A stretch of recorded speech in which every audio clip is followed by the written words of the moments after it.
Non veg స్టైల్లో గోంగూర phool makhana gravy curry ఎలా తయారు చేసుకుందామో చూద్దాము. వాటికి కావాల్సిన పదార్థాలు: ఫూల్ మకానా, గోంగూర, అల్లం వెల్లుల్లి పేస్ట్, ఉల్లిపాయలు, సాల్ట్, టమాటా ముక్కలు, ధనియా పౌడర్, పచ్చిమిర్చి, గరం మసాలా, కొత్తిమీర, కారం, పసుపు. ముందుగా స్టవ్ వెలిగించుకొని పాన్ పెట్టుకొని శుభ్రంగా కడిగినటువంటి గోంగూర,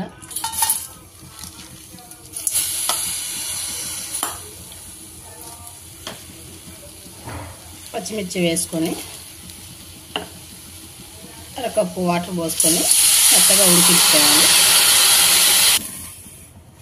స్టవ్ వెలిగించుకొని మరొక పాన్ పెట్టుకొని ఆయిల్ వేసుకుందాం. ఫూల్ మకానా వేసుకొని ఫ్రై చేసుకుందాం.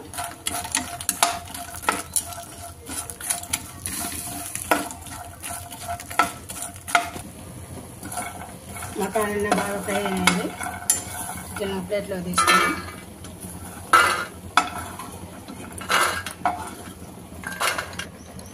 అదే ప్యాన్లో కొద్దిగా ఆయిల్ తీసుకొని ఉల్లిపాయలు వేసుకొని ఫ్రై చేసుకోవాలి.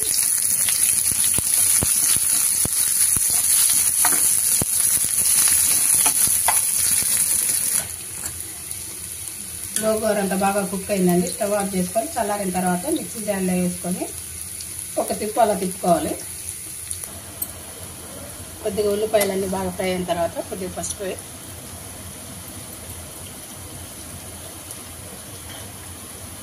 అల్లం వెల్లుల్లి పేస్ట్ వేసుకొని పచ్చివాసన పోయే వరకు ఫ్రై చేసుకోవాలి.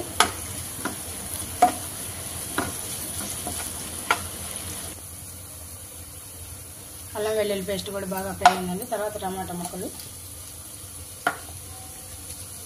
కర్రీకి తగినటువంటి సాల్ట్ వేసుకొని మిక్స్ చేసుకోవాలి. టమాటాలన్నీ మెత్తబడిగే వరకు మగ్గనివ్వాలి.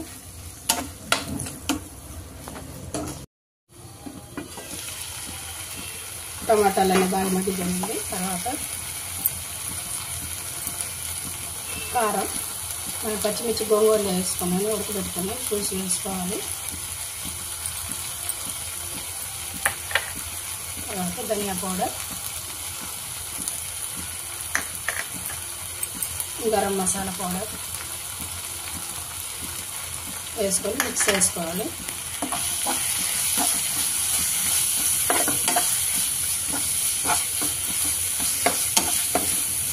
తర్వాత గోంగూర పచ్చిమిర్చి మనం ఉడకబెట్టుకున్నాం, ఇది మిక్సీ వేసుకున్నాం.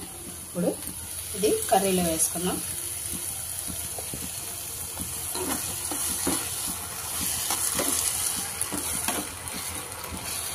తర్వాత ఫూల్ మకానా ఫ్రై చేసుకున్నాం కదా, వేసుకొని మిక్స్ చేసుకోవాలి.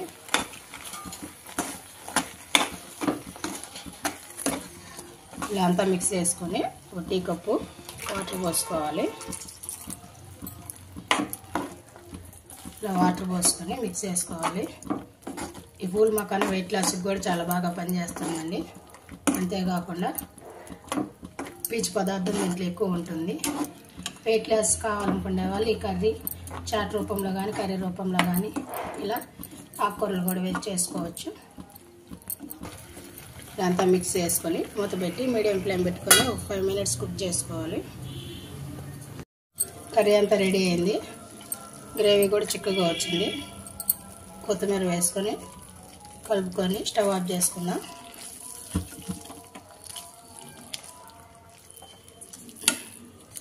ఈ కర్రీని ఒక ప్లేట్లో సర్వ్ చేసుకుందాం.